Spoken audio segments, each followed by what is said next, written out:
Oh ya benar kan namanya Devi ya? Tadi saya sempat nanya gitu sama temen-temennya, namanya Devi yang kemarin ngechat saya kan ya? Iya, benar. Oh, tapi udah tau nggak nama ibu siapa? Sudah, bisa dia. Oh iya, benar. Iya, saya tahu. Iya, kemarin ada chattingan juga ya. Devi kelas berapa sama? Sekarang saya kelas 9. Oh udah kelas 9 sama ya. Oh iya, ngomong Devi kesini ada perlu apa? Ya, Bu, jadi saya ada sedikit masalah Ibu dengan pendidikan saya. Saya merasa saya susah mengatur waktu, ya. Sebelum itu, gimana kabar Devi hari ini? Saya ini ya, Bu, dari sisi sehat.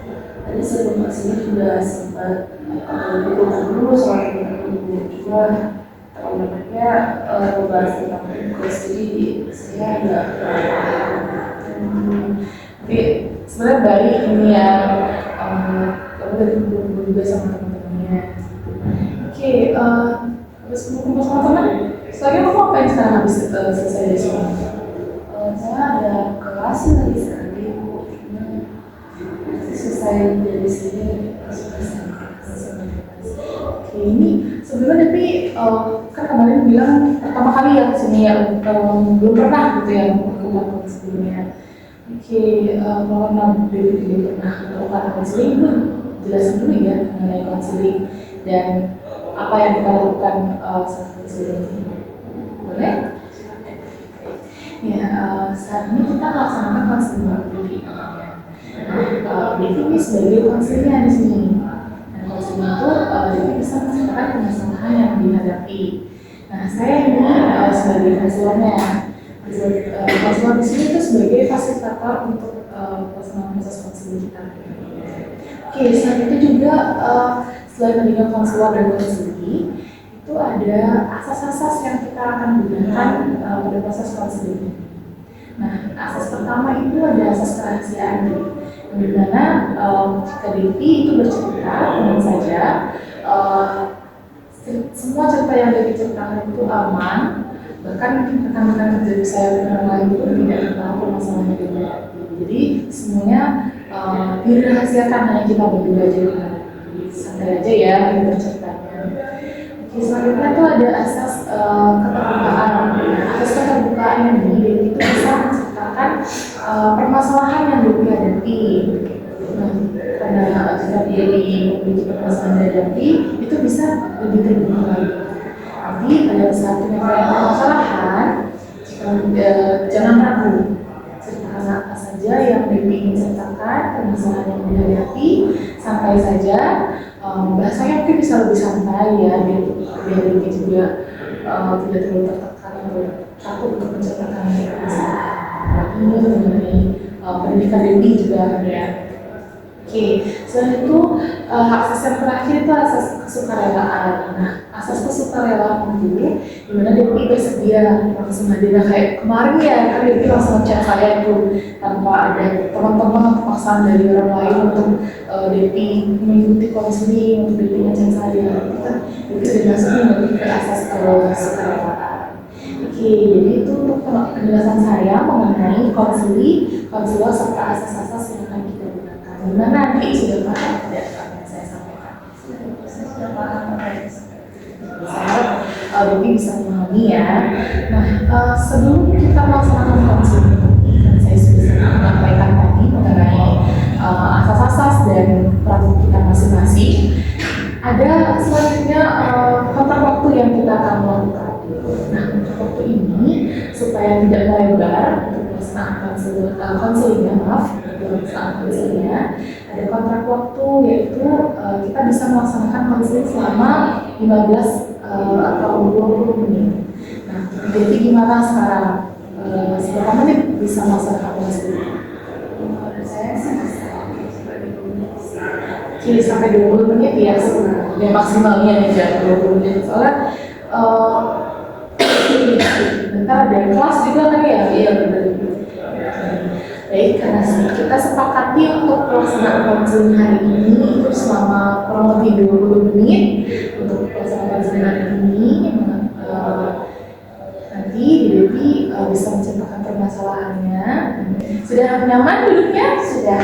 Maaf tadi ada suara bisik juga di luar ya. Kalau konselnya gimana? Sudah merasa aman nggak? Ada nggak saya? Iya, ada sih juga soalnya kan ya.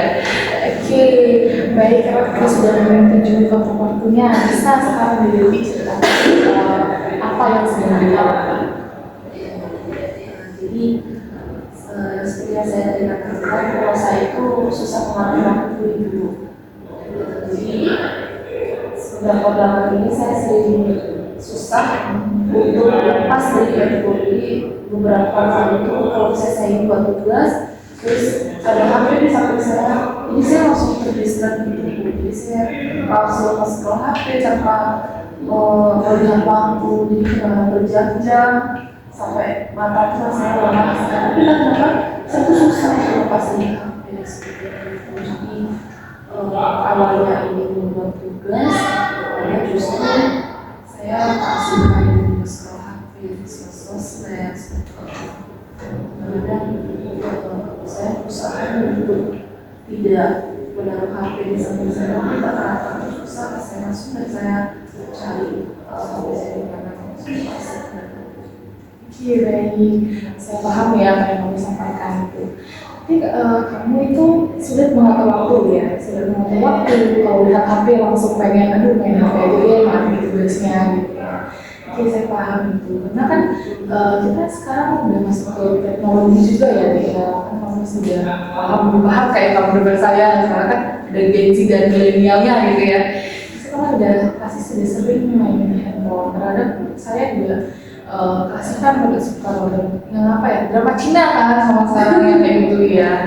Kasihkan, apalagi udah pemegang HP. Saya paham sih apa yang kamu rasakan saat ini. Karena udah tergantungan kita kan teknologi. Oke, kalau kamu pas pulang sekolah nih, biasanya apa sih yang kamu lakuin? Kalau baru pulang sekolah, biasanya pulang sekolah kan kita jam 3 ya.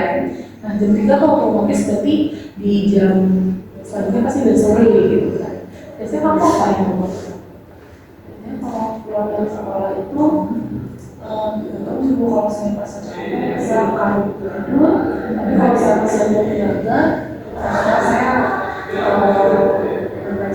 tapi seringan saya tuh main HP bu, yang awalnya pengen tiduran malah dia main HP, scroll sosmed, terus itu pun nggak ada waktu tentunya bu ya, karena kalau sebosannya saya berhenti. Cuma kalau saya nggak bosan ya saya lanjut terus main HP nggak sebelumnya. Terus kalau ada tugas ada PR ya setelah main HP baru saya cek PR, karena kan yang pulang dari sekolah itu pengen rasanya mencari hiburan diri seperti itu, jadinya ya saya hidupkan diri melalui handphone. Berarti kamu udah menentu ya, kamu habis pulang sekolah itu kamu kadang tidur, kadang kamu terus aja scroll HP. Iya, tadi kamu sempat bilang kalau kamu main juga sama teman ya tadi sebelum ke konseling ya. Kalau misalnya kamu pulang sekolah pernah ikut main nggak sama teman-teman? Kalau saya dengar ya dari teman-temannya, karena saya sempat nanya juga dengan teman-teman di kelas, karena kamu mudah untuk bersosialisasi katanya. Ya, selain pulang dari sekolah, kamu main juga sama teman-teman. Iya bu, kalau saya mereka ngajak, pasti saya ikut main. Kalau saya nggak diajak, saya nggak ada ajakan untuk bermain ya, saya di rumah main HP seperti itu. Oke, berarti kalau nggak main, berarti main HP di rumah. Kalau misalnya kumpul nih sama teman-teman, kan banyak otomatis ya temennya ya. Main HP nggak atau kadang-kadang sama sekarang anak-anak tuh asik banget nih main HP sendiri-sendiri walaupun udah kumpul. Biasanya kamu gimana? Ngobrol atau tetap main HP? Tergantung topiknya, kalau topiknya seru saya pasti ikut join untuk belajar. Tapi kalau topiknya tentang tugas sekolah, rasanya tuh nggak ngerti apa yang mereka ngomongin gitu ya. Jadi udah saya balik lagi main HP. Jadi saya nggak ikut obrolan. Oke, berarti tergantung topiknya ya. Kalau topiknya kamu merasa nyaman, ya kamu ikut berarti ya untuk minggu. Kalau misalnya tidak, tapi kamu tetap main HP. Berarti di rumah, dan kalau udah kumpul sama teman, kamu juga tetap main HP. Oke, selain itu, pernah nggak teman-teman ngajakin buat tugas gitu bareng-bareng? Pernah sih kebetulan mungkin mereka notice saya ya kayak apa itu saat mereka lagi bahas tugas tapi saya malah ikut pembicaraan mereka malah menekan yang lain. Jadi mereka tuh terkadang kayak ngomong sama saya, ayo deh buat tugasnya jangan dulu soalnya kan gurunya ini lumayan galak. Ya, ya selesaikan tugasnya nanti main HP-nya gitu. Saya itu Bu, nggak ada niat dalam diri sendiri itu Bu, nggak ada niat, jadinya susah untuk inisiatif. Kalau mereka ngajakin bikin tugas, saya malah nggak fokus, jadi saya merasa lelah mengerjakan tugasnya, saya nggak ngerti, jadi saya alihkan rasa jenuh saya tuh ke main HP seperti itu.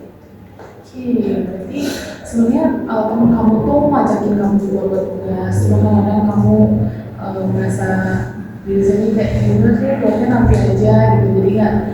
Dan sebenarnya juga teman kamu udah ngajakin juga tuh, dan memberikan motivasi ya buat kamu membuat tugas, tapi kamu merasa ini nanti aja tugasnya dikerjain misalnya. Oke, saya paham dari apa yang kamu sampaikan tadi. Kalau dari kamu sendiri sekarang, gimana sih perasaannya gitu udah menunda tugas dari yang kamu ceritakan tadi, terus ada main HP, gimana sih perasaan kamu yang merasakan kalau kamu sudah menunda tugas itu? Saya merasa menyesal ya, menyesal dan kecewa pada diri sendiri. Pasti penyesalan itu akan datang di akhir ya bulan. Dan sekarang yang saya belum merasakan, jadi saya kurang paham dari apa yang udah disampaikan oleh guru. Tugas-tugas saya juga jadi yang keteteran. Terus tugas itu dibuat nggak maksimal gitu ala kadarnya karena ngejar deadline juga kan seperti itu. Terus ya gitu dong, banyak efek buruknya ke diri saya. Jadi itu sebenarnya sudah tahu ya efek buruknya apa yang ini. Oh ya, ada nggak hal yang membuat Devi senang gitu dalam suatu hal selain scroll HP atau menonton video ya? Ada nggak yang membuat Devi senang tuh, gembira gitu untuk menumbuhkan semangat itu? Ya Bu, kan saya kan suka suka HP-nya. Jadi ada beberapa konten yang saya suka kayak mungkin audisi musik itu Bu. Saya suka mendengarin orang nyanyi apalagi kalau orang nyanyi jadi saya suka ulang berkali-kali. Jadi mungkin yang bikin saya senang selain lihat HP itu adalah mendengarkan musik juga gitu ya. Terus di sisi lain saya suka ngemil Bu. Ngerti saya ngemil jadinya kalau saya stres itu merasa apa yang bikin saya senang. Dari yang disampaikan tadi, jadi kan semangat ya untuk menonton, untuk dengerin musik ya, dengerin musik, dan mengikuti kegiatan apapun, pasti dengerin musik. Terus juga dia suka ngemil ya, ngemil snack, ngemil coklat. Gitu. Oke, dari yang disampaikan, bagaimana sih atau apa sih tujuan yang Dewi inginkan pada saat kita merasakan sekolah sekarang?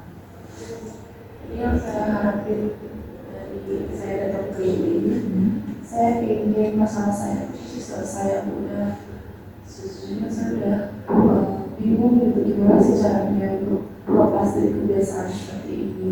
Apalagi saya merasa kegiatan saya itu nggak terarah Ibu seperti itu. Jadi saya butuh orang yang membantu saya biar saya tuh ada kegiatan yang ada jamnya gitu, ada waktunya biar semua tuh berjalan dengan terstruktur seperti itu.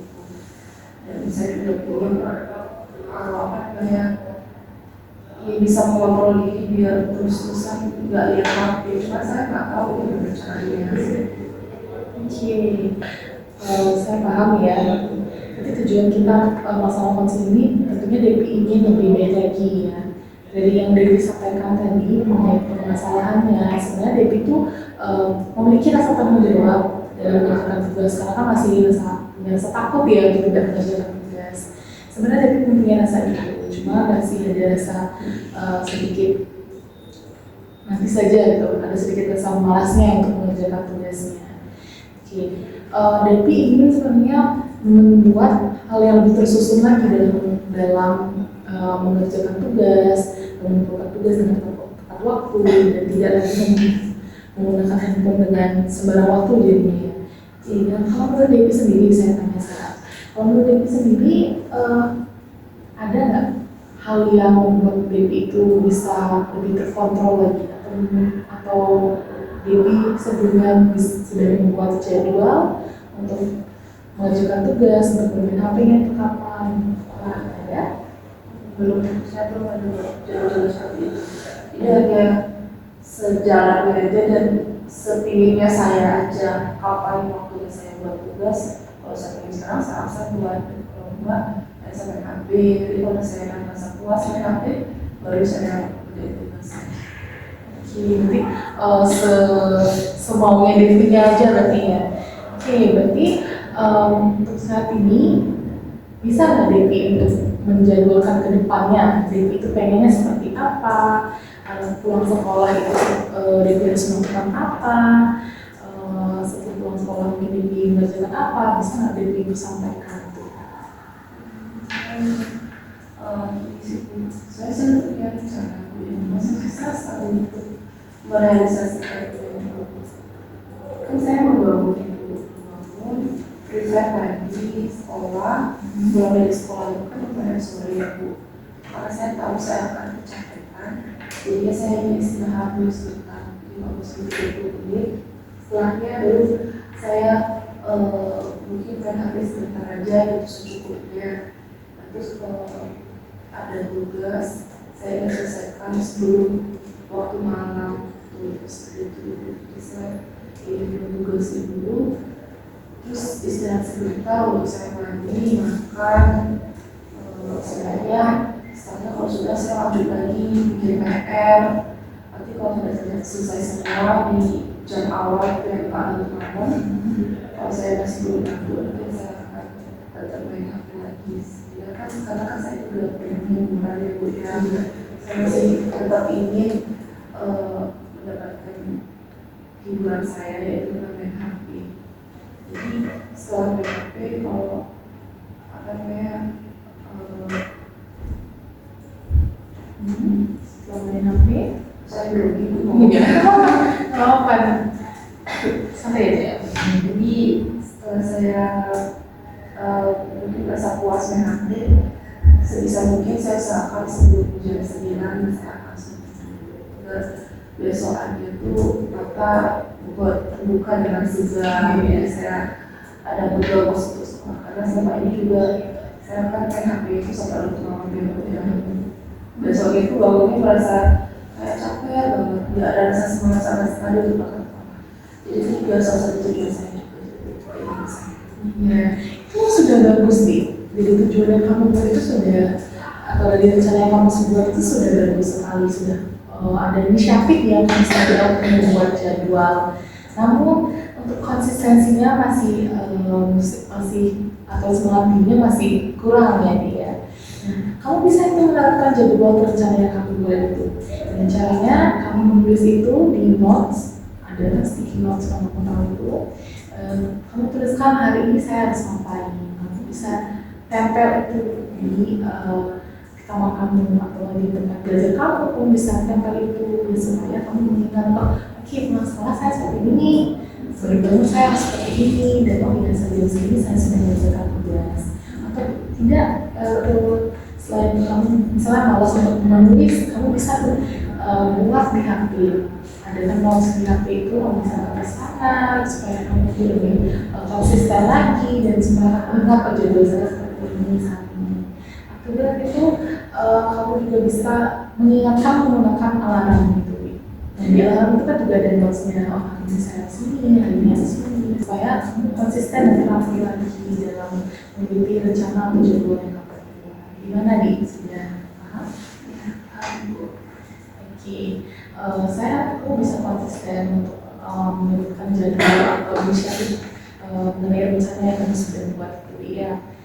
Kedepannya kamu juga merasa tidak terkucilkan atau tidak merasa kesusahan dengan diri sendiri kan, karena kamu tidak mendapatkan tugas dengan tepat waktu dan sering melakukan tugas, ya kan kamu tidak kelabakan lah istilahnya ya, tidak terlalu terkejar-kejar banget untuk saya atau udah saya gini, nanti terkadang itu juga memunculkan pemikiran positif di takutnya, juga memunculkan pemikiran negatif maksudnya, jika kamu kok bisa teman saya di luar nanti supaya kedepannya tidak memiliki pemikiran yang tidak. Oke, dari yang kamu sampaikan, gimana nih perasaan kamu setelah kamu menyampaikan keinginan kamu untuk lebih konsisten lagi dan mengikuti rencana yang kamu buat itu? Terus saya merasa terbantu sekali sih Bu. Terus saya merasa sangat terarah lagi. Saya harus bagaimana saya sampai itu saya tahu. Saya juga lebih pokoknya saya sudah menjelaskan isi hati saya sama ini. Baik, saran juga yang saya sampaikan itu juga dapat meneliti ya. Ya, saya izin menyimpulkan dari yang kita lakukan dalam konseling ini, boleh?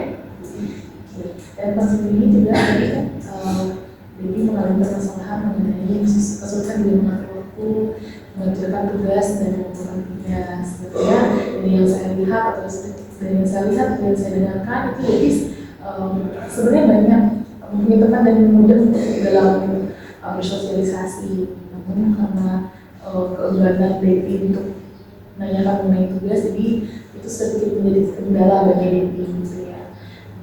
Dan yang Debbie sampaikan tadi juga, Debbie sudah mempunyai inisiatif yang sangat bagus sekali untuk menjadwalkan rencana untuk kegiatan Debbie kesehariannya, dan tinggal sekarang Debbie konsisten dengan mengikuti itu. Jadi yang dapat saya simpulkan ini bagaimana? Terima kasih Ibu. Siapa? Semoga supaya Debbie bisa lebih konsisten lagi ya. Oke, karena dia juga sudah